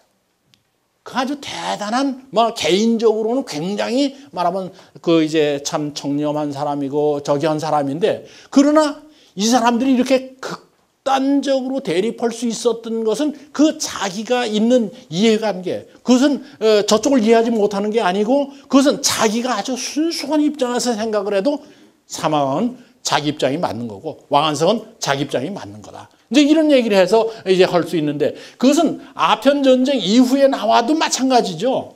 중체 서역론, 그리고 전면 서구화, 혁명론. 이렇게 해서 여러분이 이제 근대사에, 그 다음에 혁명파가 등장하고, 그 다음에 이제 혁명 후에는 또다시 원세계에 제재 복구합니다. 나도 황제해놔. 뭐 시켜줬더니, 신의 혁명하고 나서 했더니, 손문 신의 혁명 들고만 일어났지 힘이 없잖아요. 군대가 없잖아요. 그럼 원세계 군대 있잖아요. 그러니까 할 수 없이 네가 좀 대통령 해라 그랬더니, 대통령을 하다 보니까, 야, 그래도 황제를 해야지. 내가 대통령이야? 그럼 원세계가 대통령 집어치우고 황제로 올라가는 거 아닙니까? 사람 마음이 다 그런 거예요. 그러니까 말하면 이 제재 복구하는 거죠. 그 다음에 이제 그러니까 또 이제 혁명론 해가지고 서양 문명 받아들이냐면, 이제 그동안에 유교라고 하는 것은, 유교라는 건 철학만 가르치고 무슨 윤리만 가르치고 하는 게 아니게, 이걸 종교화하지 않으면 안 된다 생각을 해가지고 공교를 만들자, 그렇게 얘기를 합니다. 그게 이제 공교 논쟁 같은 거. 이제 그러니까 아까 서두에 말씀드렸습니다. 끊임없이 보혁의 논리적 이제 싸우기는 열심히 싸우지만, 그러나 이런 갈등을 통해서 또 토론을 통해서 또 한 차원 높은 단계로 이제 올라가는 걸 이제 우리가 볼 수 있는데, 그래서 이제 무령왕이 이거 설득하는 겁니다. 여기선 현재 우리가 위기에 처해져 있다. 그죠? 외적과 대치하고 있고 우리가 그러니까 가장 중요한 것은 우리가 옷을 무엇 입는 게 아니라 실리가 중요하다는 걸 가지고 설득을 하죠. 그래서 조성이 흥랑하고 아까 나왔던 얘기요. 그래서 이제 흉노 이제 이렇게 됩니다. 자, 그래서 이제 무령왕을 통해서 이제 하나의 옷을 가지고 제가 여러분에게 어떻게 중국에서 이제 새로운 문명을 갖다 수용해 나가느냐 하는 그 신뢰를 하나 봤는데, 이번에는 거꾸로입니다. 아까 만리장성이 무너졌다고 그랬는데, 그러면 그 북쪽에 있는 사람들은 중국 문화를 갖다가 어떻게 생각할 것이냐 하는 문제예요. 그 가운데 흉노가 거꾸로 중국 문화를 수용하기 시작한다. 그렇게 따라서 말하면 흉노가 말하면 그 나름대로의 흉노라고 왜 그 이제 자기의 전통이 없었겠습니까? 당연히 있죠. 그랬는데 이 흉노가 말하면 쭉 해서 중국 문화를 수용합니다. 이제 그래서 이것은 이제 어떻게 돼서 시작을 하느냐? 이 유연이라고 하는 사람이 있습니다. 아까 이제 누굽니까? 한나라 때에 그 흉노가 이제 공주 시집 보내, 그러니까 싫은데 그래도 어쩔 수 없이 이제 해서 시집 보내가지고 하는데, 이렇게 해가지고 후한이 끝나고 이제 그 진나라가 섰습니다. 그 한나라 성은 뭐죠? 유씨입니다. 유방이 전한을 세웠고, 후한은 유수라고 하는 사람의 유씨, 나중에 이제 유비가 등장하죠. 유비도 보수 세력의 대표죠. 아예 굉장히 이제 삼국지에는 이제 근사한 사람으로 근사하지 않은 사람이 어디 있습니까? 다 훌륭한 사람이죠. 근데 이제 올렸거든요. 그럼 왜냐면 조금 이제 유비 얘기가 나왔으니까 이제 말씀드리는데, 유비는 말하면 새로운 문명, 새로운 트렌드가 이제 닥침에도 불구하고 아직도 보수적인 성향을 가진 사람들이 존재하게 마련입니다. 지금 서양 문명이 이렇게 들어와도 우리 사회 속에 아직도 그런 보수적인 경향을 가진 분들이 꽤 우리 사회에서 존재하거든요. 이런 사람들 긁어 모으는 거죠. 그래 인의를 내세우는 거 아니야. 그 보수적인 사고죠. 근데 그래서 이제 그 유비가 한 건데, 하여간 그래서 거기서 시집을 보내서 거기서 말하면 나왔죠. 아들 낳고 딸 낳고 뭐 이렇게 해서 하지 않습니까? 그 피가 한나라 섞였어요. 그 피가 섞였다고 그래서 그 사람이 흉노가 아닙니까? 그 문화가 그랬는데, 그런데 이 후한이 망하고 이제 진나라가 이제 섰죠. 사마시의 진나라가 서고 나니까 중국이 흔들흔들한 걸 갖다 흉노들이 봅니다. 그동안 화해 정책을 써가지고 흉노 사람들이 중국에 와서 말한 학교도 다니고 공부도 하고 이제 그랬습니다. 그 가운데 유연이라고 하는 사람이 있습니다. 이 이제 도각 출신인데 이 한 뭐 흉노의 한 부족인데 이 서북 지역 연변을 갖다 하고 있다가 결국은 어떻게 했냐면 우리가 흉노가 모자라는 게 뭐냐? 농경지대에 와서 살다 보니까 우리의 상무정신은 좋은데 그래도 모자라는 게 뭐냐? 중국의 경제력이다. 농사를 짓는 거죠. 이제 농사 짓는 왜 우리의 경제 생산력을 가지고 얘기하면 유목지대라고 하는 건 1년에 돼지가 그 새끼를 낳으면 10마리 낳나요? 생각해보면. 곡식은 한 알이 50개, 100개 나오죠. 그러니까 경제력에 있어서는 농경지대가 우수하죠. 당연히 우수합니다. 그러니까 이제 흉노 입장에서도 와서 이제 북방 입장에서 와서 중국을 빼들어 먹으려고 자꾸 들어오는 거고 이제 그래 와서 보고 야 중국이라고 하는 땅을 우리가 가지지 않으면은 아지만 우리는 말아 고생만 죽어라 하고 말 타고 맨날 다니는데 고생 안 하는 게 이게 좋아서 다니는 거. 글쎄요. 좋아서 다니는 사람도 있겠죠. 그러나 사람이라고 하는 건 아까 똑같아요. 이제 고생 안 하고 살 수 있는 방법은 이 중국을 먹는 거다. 뭐 그런 생각할 수밖에 없죠. 그러니까 이 유연이 와서 이제 자기네 이제 성이 이제 난제라고 하는 성이 있습니다. 원래 난제. 난제 묵돌. 난제묵도 아까 그 험한 사람 얘기했죠. 뭐 자기 아버지 죽이고 선우 갖는 사람인데 그 후손이에요. 그래서 성은 당연히 난제라고 해야죠. 근데 성을 갖다 자기가 유씨로 턱 바꿔요. 바꾸고 뭐라 그러냐? 우리 외갓집이 한나라 유씨네라. 말 돼요? 직접 유해가지는 아니겠지. 아주 옛날 고르짝에 한 300년 전에 우리 외가가 유씨다. 그러니까 우리 외갓집을 감히 사마시가 그 없애? 사마시가 그렇죠. 그 이제 그래 조조의 조씨가 없앴다가 사마시가 이제 없애고 그 우리 외갓집 유씨를 갖다가 집안을 갖다 망쳐? 내가 그 외갓집 성을 따가지고 우리 한을 갖다가 부흥시켜야겠다. 말 되는 얘기입니까? 말 안 되는 얘기죠. 그게 무슨 논리적으로 맞아요. 그러나 그런 이유를 대가지고 이제 들어올 그 해서. 그래서 이날 유연이라고 하는 사람이 세운 그 왕이 맨 처음에는 한이라고 그랬습니다. 한. 그러다 그 지역이 좋은 나라이기 때문에 우리가 역사에서는 전조 이렇게 해요. 맨 처음에 세운 건 한이에요. 외갓집 나라 세운다고. 그거 자체가 이미 흉노가 중국에 들어오는 거죠. 거기서 권력 기반을 장악하는 거, 세력을 형성하는 거죠. 그것이 뭐냐면 다시 한번 말씀드리면 무령왕이 저쪽에서 받아들이고 이쪽에서 그것 때문에 말하면 그 이제 교섭을 하는 바람에 이미 만리장성은 무너져 버린 거죠. 그래서 이게 들어온 겁니다. 그래서 이제 이 얘기가 유명한 얘기인데 왕소군 얘기를 여기다 잠깐 썼는데 뭐 이게 미녀죠. 미녀가 돼가지고 이제 이제 시집 보낸 거죠. 시집 보내가지고 아버지 선웅한테 시집 보냈다가 아버지가 그 남편이 죽으니까 그 이제 나 그럼 이제 중국으로 다시 돌아가게 해주십시오. 그러니까 중국에서 뭐라 야 흉노의 습관에 따라서 그 남편이 죽으면 아들 장남한테 시집 가는 거니까 거기 가서 시집 가라.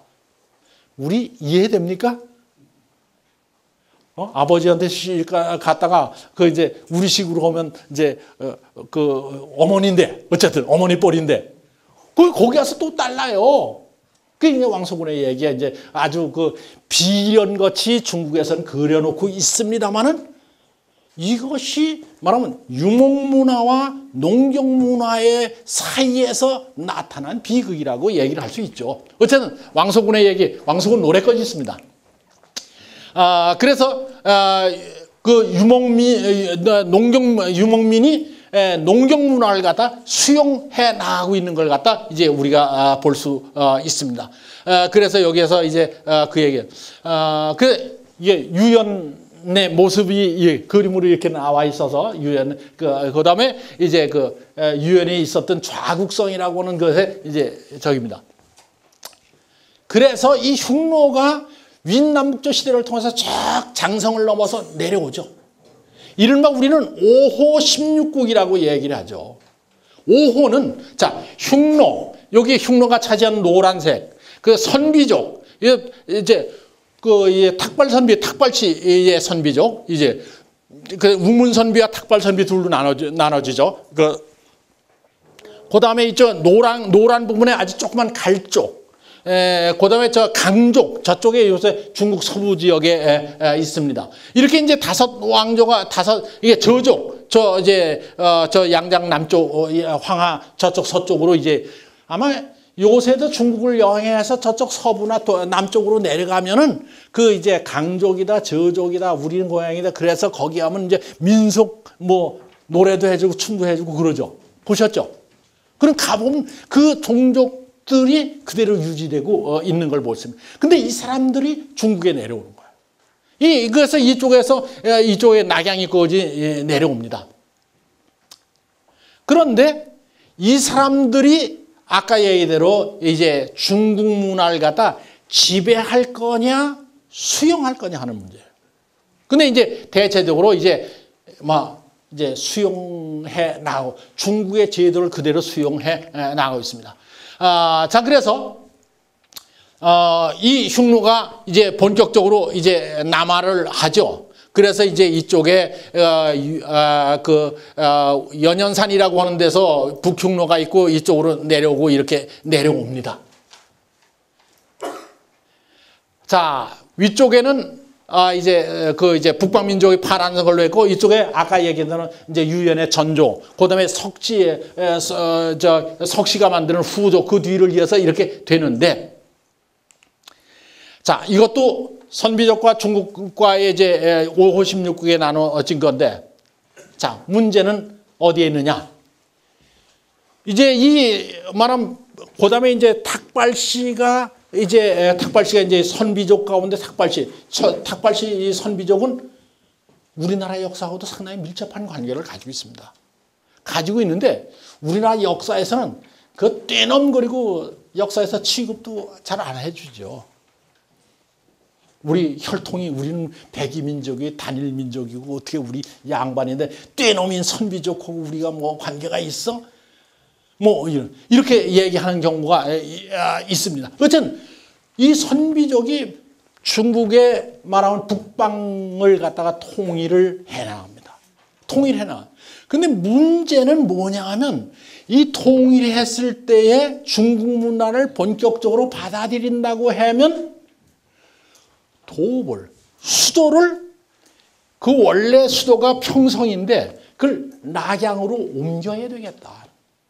그것은 중국 문화를 적극적으로 수용하고 중국 문화에서 중국을 차지하기 위해서는 이러한 정책을 쓸 수밖에 없는 거예요. 자, 그래서 북위의 효문제라고 하는 사람이 이런 정책을 갖다 적극적으로 씁니다. 그런데 문제는 평성이라고 하는 자기들의 본 고장에서 도읍을 갖다 낙양으로 옮긴다. 이렇게 얘기를 하니까 무슨 소리야? 안 된다는 거예요. 왜? 우리는 선비족으로서 선비족 나름대로의 문화와 복장을 가지고 있다. 또 복장 얘기입니다. 왜 이걸 꺼내냐면 아까 복장 얘기 때문에 이번도 복장 얘기를 가요. 우리는 흉노의 복장을 가지고 있는데 아니 그 낙양으로 옮겨가지고 무슨 어떡하잔 말이야. 그걸 반대하는 겁니다. 그러니까 왜 밖에 있는 문화를 받아들인다고 하는 것이 그만큼 힘든 겁니다. 그래서 이제 이걸 봐. 그리고 이제 이 선비족의 이게 저기는 탁발시입니다. 탁발시. 성이 탁발시인데 성도 중국성으로 바꾸자. 그래야 중국을 먹지. 사실은 가끔가다 이제 뭐 지나가는 얘기입니다만은 일본이 말입니다. 그냥 지나가는 얘기니까 그 깊이 듣지 마세요. 일본이 한국을 36년 지배하면서 조금 더 너그럽게 한국 문화를 받아들이고 수용했다면 어떻게 될까? 저는 가끔가다 그런 생각을 합니다.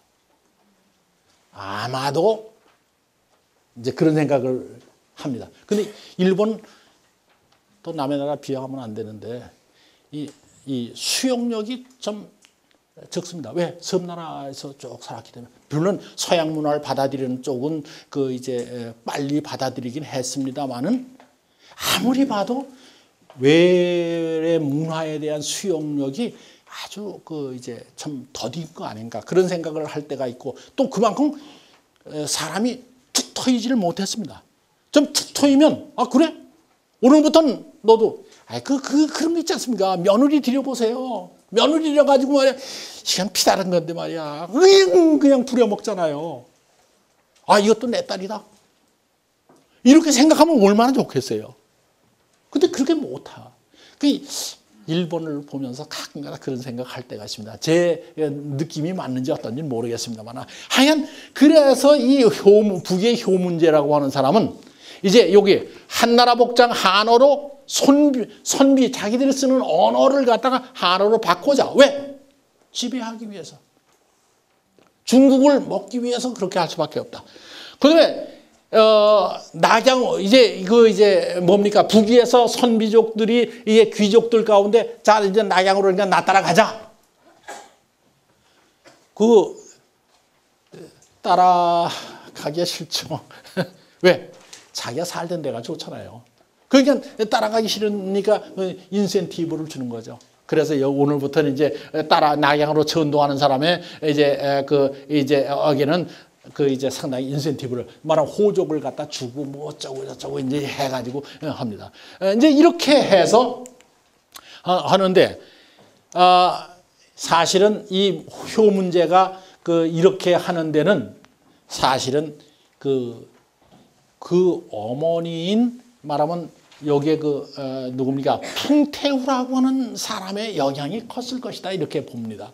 이제 풍태우가 이 효문제가 등락할 때 이제 말하면 이제 황제 자리에 올라갈 때 이때 5살인가 얼마였어요 효문제가. 근데 이 풍태우가 한인인데 중국인데 이 정치를 갖다가 말하면 쭉 해서 그야말로 우리가 이제 이 중국사를 배우는데 균전제를 실시했다고 이렇게 얘기를 합니다. 땅을 골고루 줬다. 이제 그런 역사에서 아주 상당히 있는데 얼마나 철저하게 시행했는지 그건 아직도 이제 연구의 대상이 되고 있습니다만 적어도 생각만은 농토의 문제를 갖다 이제 균전해서 사람 수대로 해줘야 되나 이제 균전제 같은 걸 아주 혁신적으로 이제 이제 북위의 정치를 갖다가 한 사람이 풍태우인데 그 뒤를 이어서 이렇게 해놨다고 볼 수 있어요. 이게 풍태우의 적이고 효문제 사진입니다.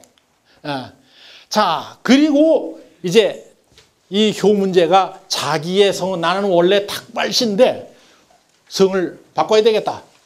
원시로 바꿉니다. 원시. 여기서 혹시 원시 계십니까? 근데 원시인데 그래가지고 이게 왜 그러냐? 선비의 언어로 탁발의 탁이라고 하는 말은 뭐냐면 땅이라고 하는 뜻입니다. 그 다음에 발이라고 하는 건 임금이야. 탁발시라는 건 땅의 임금이라는 선비 언어입니다. 자, 이제 그런데 이 황씨, 이제 땅이라고 하는 건데 황제에게서 나와서 황자, 누르황자, 노란 색깔. 혹시 노란 색깔이 어떤 오색 가운데 어떤 의미를 가지는지 아시죠? 동쪽은 청룡, 푸른 색깔이요. 그죠? 청룡. 그 다음에 남쪽에는 주작이죠. 서쪽에는 뭐요? 흰색. 뭐죠? 금방 백호, 북쪽에 저기 뭡니까 현무, 거물현자. 그래서 동쪽은 푸른 색깔이고 남쪽은 붉은 색깔이고 이제 서쪽은 흰 색깔이고 북쪽은 검은 색깔입니다. 그리고 한 가운데는 황색입니다. 노란색입니다. 이건 오행에도 써먹는 얘기고. 근데 이렇거든요. 그러니까 방해할 때 잘 보시면은 그런 것들이 이제 있는데, 그러니까 우리는 황제의 후손이니까 우리는 이제 토다. 토에 해당된 거다. 토라고 하는 건 한 가운데니까 만물의 근원이다.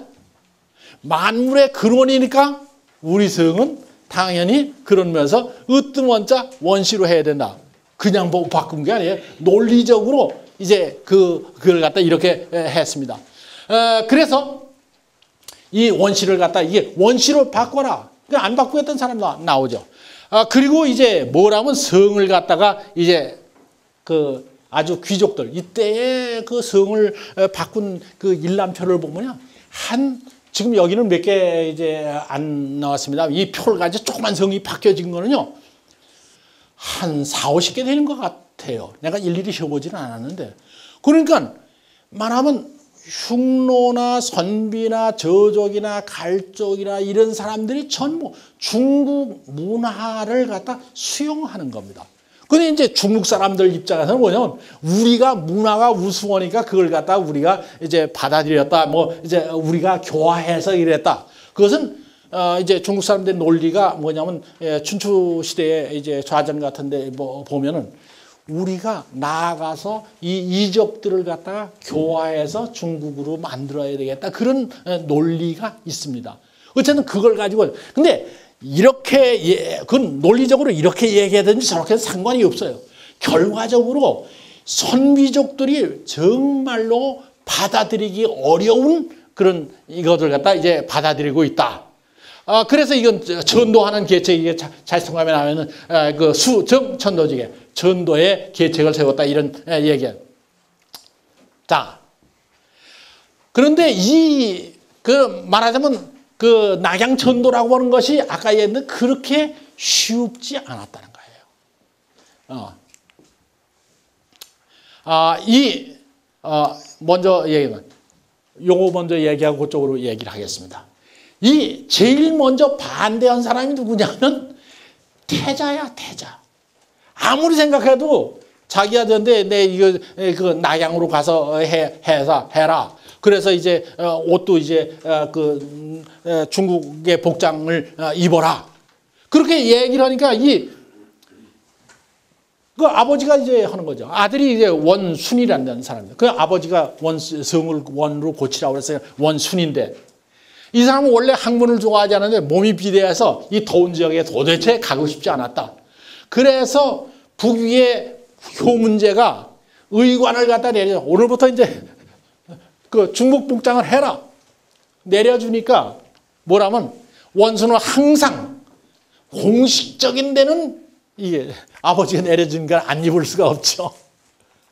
근데 사사롭게는 맨날 호복을 입는 거예요. 그만큼 어려운 겁니다. 예. 자, 이제 그다음에 그뿐만 아니라 말하면 낙양으로 천도하는 건 설득하라 나서는 사람이 고도열이라고 하는 사람이 그걸 갖다 태자가 죽여버려요. 자, 이 정도로 힘든 겁니다. 예, 그리고 이제 그러니까 이런저런 관계를 해가지고 결국은 이 원순을 말한 이제 효문제가 폐해서 인합니다. 그래서 태자에서 쫓아. 그만큼 말하자면 접니다. 그다음에 이제 이 원순뿐만 아니라 귀족들이 굉장히 말하면 이제 한데 그 가운데 원비라고 하는 사람이 있습니다. 물론 탁발씨인데 이제 효문제가 바꾸라고 그랬으니까 원씨가 돼가지고 원비라고 하는 사람인데 이 신흥공이니까 말하면 귀족이죠. 원시죠. 그다음에 상당한 지위도 있는 사람이죠. 이 사람이 도대체 우리 임금 효문제가 이 중국 낙양으로 옮기고 수도를 낙양으로 옮기고 거기서 한복을 입으라고 그러는 거 이거 도대체 마음에 안 든다. 그래가지고 즐기지 않았다. 그 여러 가지로 황제가 그 귀족이니까 그 할 수가 없으니까 자꾸 설득도 하고 뭐 얘기도 하고 뭐 이렇게 하는데 유도를 했더나 마지 못해서 그래 알았습니다. 이제 그러더니 결국 나중에 조정의 관원들이 다 모이는 자리에 황제가 명령해서 중국식에 오를 가는데 이 혼자만 호복을 그대로 입는 거예요.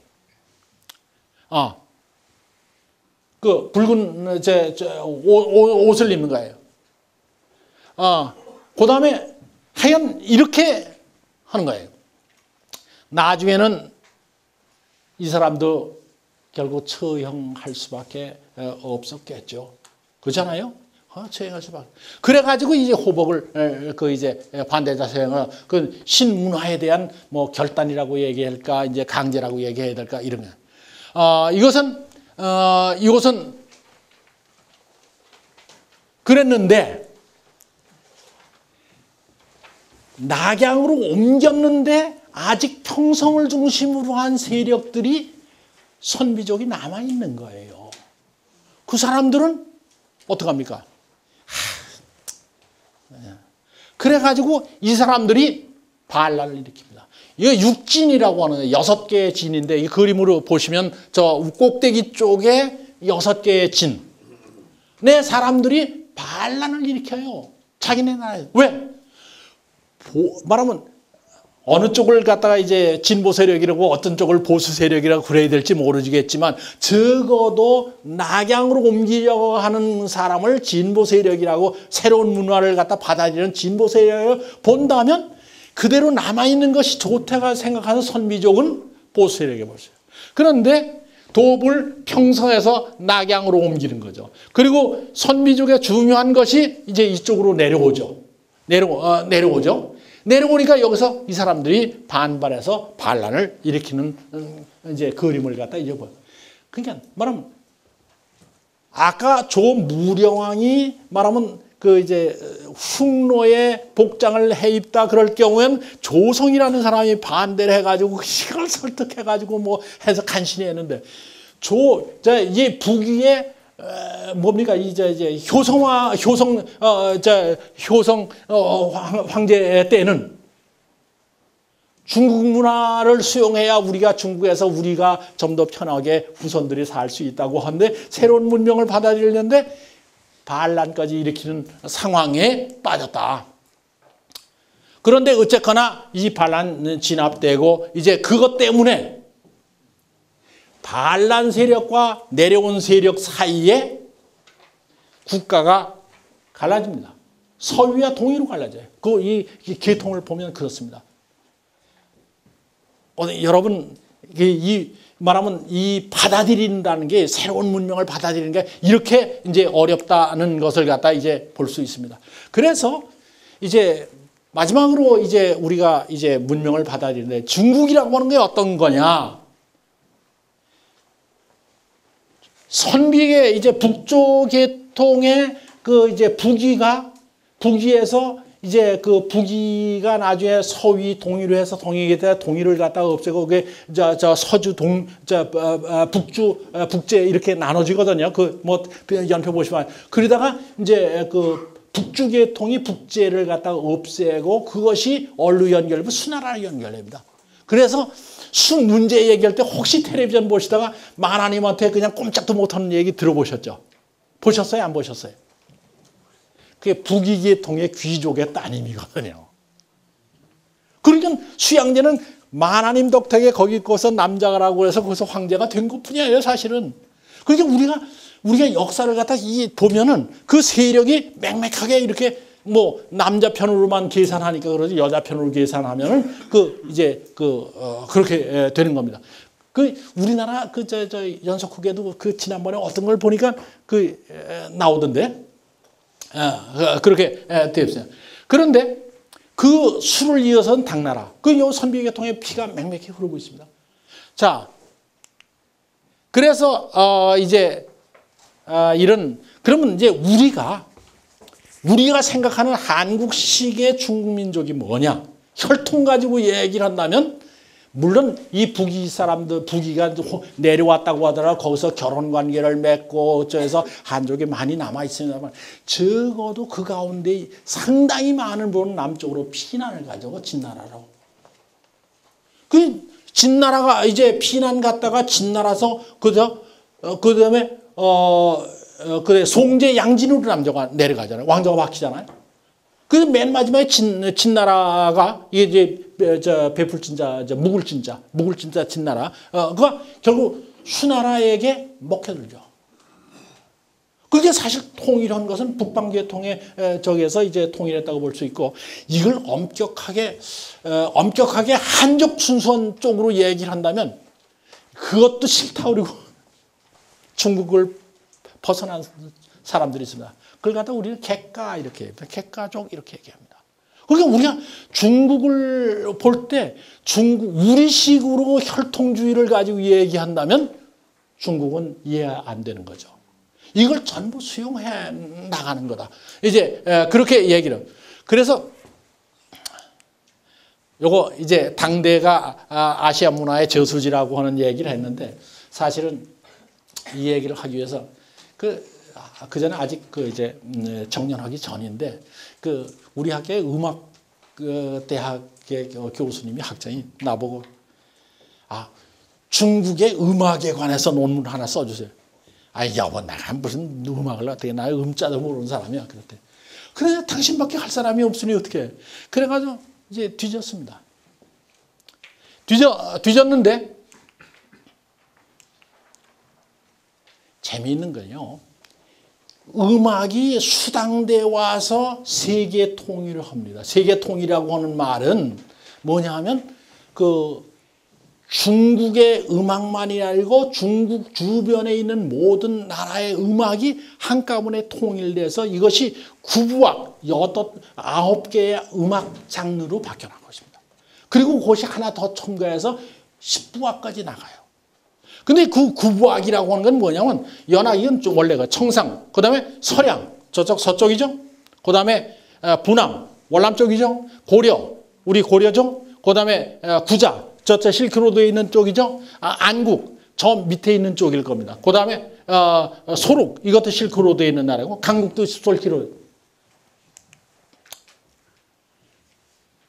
자, 이건 지금 수나라 때 이게 지도를 가지고 해놨는데, 이 세계 각국의 음악이 제가 조사한 걸로서 이 수나라로 집합돼서 집대성이 된다.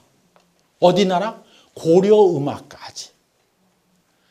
백제 음악, 신라 음악도 또 이제 나옵니다. 그냥 우리나라 음악 하시는 분들이 잘 아는 분 가운데 이제 국악의 근원지가 어디냐, 이것이 얼마나 말하면 이 훌륭한 국악이냐. 우리나라 사람들은 연구할 때 우리나라 제일로 하려고 자꾸 그러잖아요. 그래가지고 저쪽에 실크로드 쪽에 가니까 야, 거기 백제 음악이 있다는 거야. 조사해 보니까. 우리나라에 뭐라 힘이 거기까지 뻗쳤는지도 몰라. 음악에 있어서 적어도. 이러고 자랑하고 싶어요.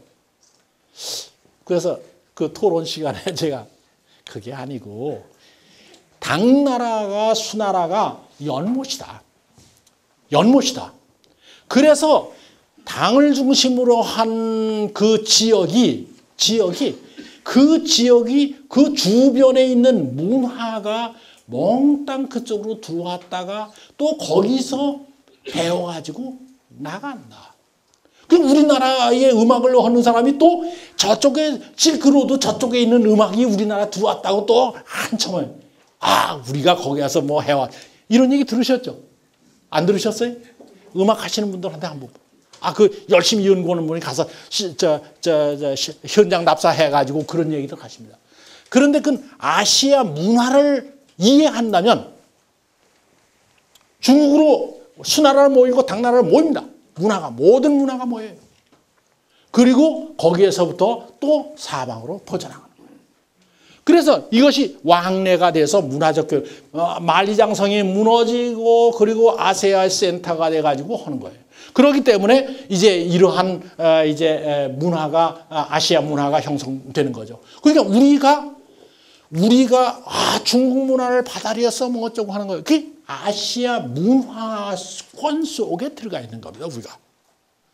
근데 그걸 우리 문화 자꾸 하다 보면은 아주 좁아질 수밖에 없습니다. 그러니까 우리가 좀 더 넓게 생각을 해서 그래 이제 하면 좋겠다 그런 제안. 그러니까 이 말하면 문화의 충돌과 그 화합이라고 하는 것이 어디에서 이제 음악을 가지고 결론을 냈습니다만은 이렇게 되는 거예요. 오늘날의 문화에 대한 수용과 말하면 이런 문제도 우리가 조금 더 넓게 생각을 하면은 우리가 보다 우수한 문화를 갖다 우리가 수용할 수 있으리라고 저는 기대를 하면서 요담 주에는 다음 주에는 문경시대의 5,700의 반란이라고 하는 게 중국사에서 반란이라는 걸 어떻게 이해해야 될 거냐 하는 문제를 가지고 조금 말씀을 드리도록 하고 오늘 늦게까지 경청해 주셔서 고맙습니다.